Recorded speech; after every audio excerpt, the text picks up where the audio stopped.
In this video, you're going to learn about how to actually plan a whole birthday for your kid and to find the right gift for your kid. So over here, there's a detailed prompt. If you guys want to copy it, I can simply paste it in the description. So you guys can simply go ahead and copy it and drop it in whenever you guys want to do things. Oh, obviously, these are the 5 questions that first you need to answer. Like, what is the age of the birthday child, and what are their current top three favorite interests? Like for me, it's a 13-year-old female, Blackpink, Dragon Ball, anime, drawing, and sketching. What is the total guest count?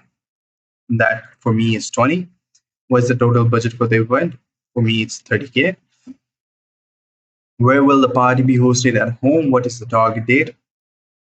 I mentioned that it goes through 5 modules: theme development, immersiveness, financial blueprint, and budget allocation, reverse engineered planning timeline, culinary experience and allergy safety, entertainment, games and activity schedule, decor and spatial layout, meaningful favors and goodies bags, day of execution, and emergency backup plan.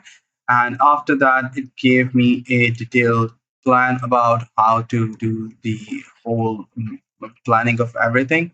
And after that, I asked for the specifically for the birthday gift with a different budget of it.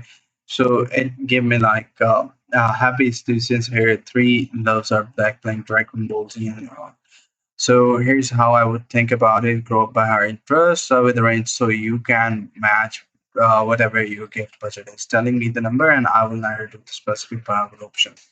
My single strongest recommendation, if the budget stretches to it, is a beginner drawing tablet like an XP pen or a E1. It lets her draw Blackpink and Dragon Ball fan art digitally, which is exactly where a 13-year-old starts want to go to next. So this is something which is very good, and I really recommend you guys to go ahead and follow these kind of tips and tricks to plan the things in a more structurized way. So that's pretty much it for the video. See you in the next one. Take care.